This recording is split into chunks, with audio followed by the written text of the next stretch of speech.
Mr. Rakesh Warrior is a Program Director and Regional Director at BIF Development Research Center.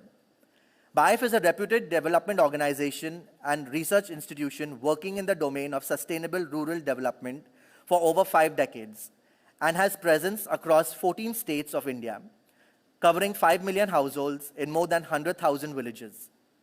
Currently, he heads BIF's East region covering 4 states. Rakesh is an engineer by training with an advanced degree in planning and development from the Indian Institute of Technology, Mumbai. We have next with us Cindy Lee Cloet.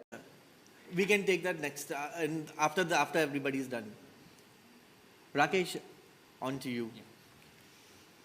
Thank you, Myron. Greetings from BIF. Glad to be part of this event and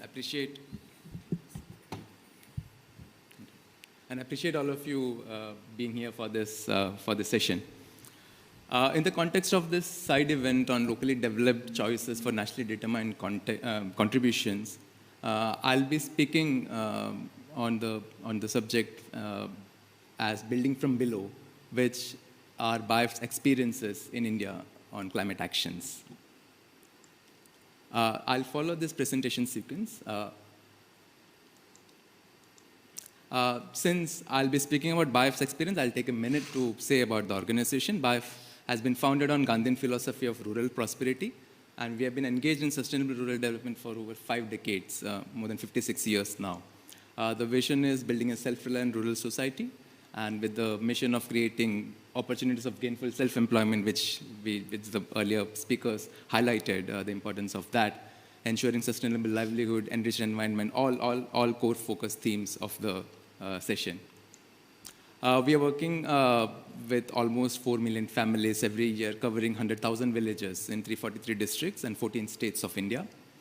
The core programs are livestock-based livelihoods and enteric methane emission reduction, water-centric livelihoods for land degradation neutrality, sustainable natural resource management, and soil carbon enrichment, tree-based farming and climate-resilient dry land agriculture, climate action. These are specifically focusing on livelihoods with also emphasis on climate action. And there are some climate action programs as well, both on adaptation, mitigation, biodiversity, nature-based solutions, and renewable energy.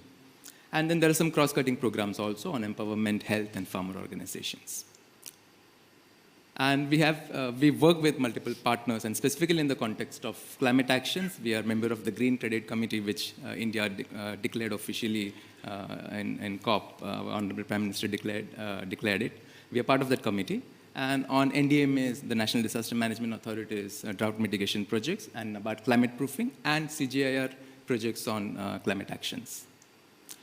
To set the context, India's NDCs at a glance, core principles, I won't quantify since Kanika already took us through some of those specific aspects. So it's on reducing, if you see you all are well aware of the NDCs, the first one and the updated one. So it's on reducing emissions intensity, clean energy generation, carbon sequestration, resilience building, which is the adaptation part, resource mobilization for this, for taking up, for executing these NDCs, and capacity development.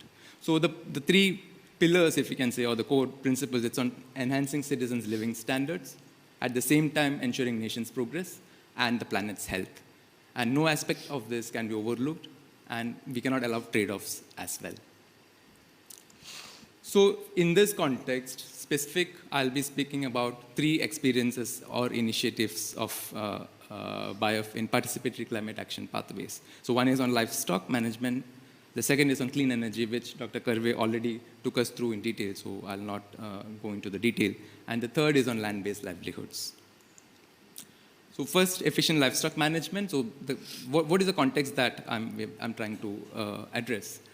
As you all know, in specific to India, livestock contributes almost 58% of emissions in agriculture. And bovines are the large ruminants. They are the major enteric emitters. At the same time, we have the highest bovine population of over 300 million, but the productivity is extremely low. It's almost 1/3 of the global average of mixed systems. We have higher breeding overhead, that is the non-productive to productive ratio, which is almost in the range of 60:40. And then, of course, fodder scarcity. So in this context, what BIF has tried to address and what approach it has taken is scientific breed improvement through grassroots network of livestock development centers. And that is where the locally developed choices come into the picture. So we have this grassroots network of local self-employed youth who provide these services of ensuring that the scientifically breed improvement is taken up at the farmers' doorsteps. The second is herd optimization by adoption of very advanced sex sorting technology, but taken up at the farmers' level. So very advanced technology, innovative, cutting-edge technology, which is developed at the lab level, but taken up, implemented at the farmer level. And we all know the problem of non-productive cattle, be it the non-productive male cattle. So it's a social nuisance also. So how it has to be scientifically tackled. So this takes care of that. Ensuring feed supplements which are in terms of anti-methanogenic field supplements, improved fodder varieties, resilient fodder varieties. We have fodder cactus, so for dryland areas, semi-arid areas, we have fodder cactus specifically suited to those areas. And then having in situ fodder preservation so that around the year the farmers can have green fodder. Then we have participatory genomic evaluation for adaptive trait identification. Again, genomic evaluation, very cutting edge technology, but through participatory process, we take that up in the field with the farmers. And of course, native and indigenous breed conservation, which have better adaptive traits. So this is the local self-employment model that I was mentioning, reaching out to the farmers' doorstep. And as you can see, it's the nondescript cow in the improved breed over the next 1 or 2 generations of that cattle. So what is the contribution potential? In terms of, we have almost 4,500 livestock development centers throughout the country. So it has a mitigation potential of almost 8 megatons or million tons of carbon, CO2 equivalent, which is roughly 9% of overall mitigation potential of Indian agriculture. And as I mentioned, local self-employment integrated with quality service delivery and viable livelihoods. The second is clean energy. As I already mentioned, I'll not go into the details as Dr. Karve already took us through, but I'll run it through for the benefit of for discussion.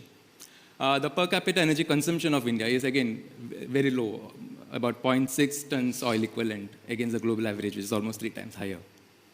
300 million people do not have access to electricity. The annual per capita electricity use is almost 1,200 kilowatt hours.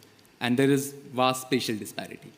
And we have set an ambitious target of 500 gigawatt of generation through renewable sources by 2030. So to address this, what can we take up? Of course, DRAs, which Dr. Karve very nicely mentioned. And we have been working in DRAs on solar and bio domains.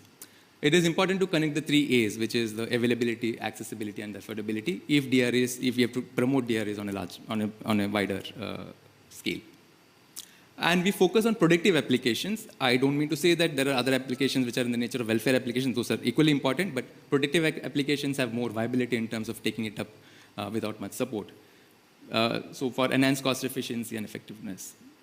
And the aim is to ensure that the farmers have, so those are familiar with the Indian system, so it's primarily rain-fed system which is focusing, which is dependent on one season of agriculture, the rain-fed agriculture. So we can ensure that the farmer gets additional season of cultivation.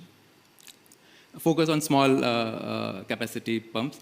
The fractional power solar pump is something which Biofest in-house developed, so that again the viability is enhanced in terms of the initial cost. This is the point number 6, integrated renewable energy and sustainable agriculture is on the biogas part, which is on household level biogas, but the focus here is as important as the gas is important is the slurry value addition for organic manure production at decentralized level. And then we do have decentralized solar-based food processing as well. Rakesh, you have 2 minutes. Yes. So the contribution potential, again, I'll not go into the details. So as I mentioned, it has, and just to give the solar-powered water lifting installations that Biofest has done, almost to the tune of cumulatively more than 1 megawatt, which results in an annual saving of 400,000 liters of fossil fuel. So that is the quantity which we can attain. The third is a land-based livelihood program, which is the Biof's tree-based farming system model, which is for small holding, subsistence farming, degraded lands.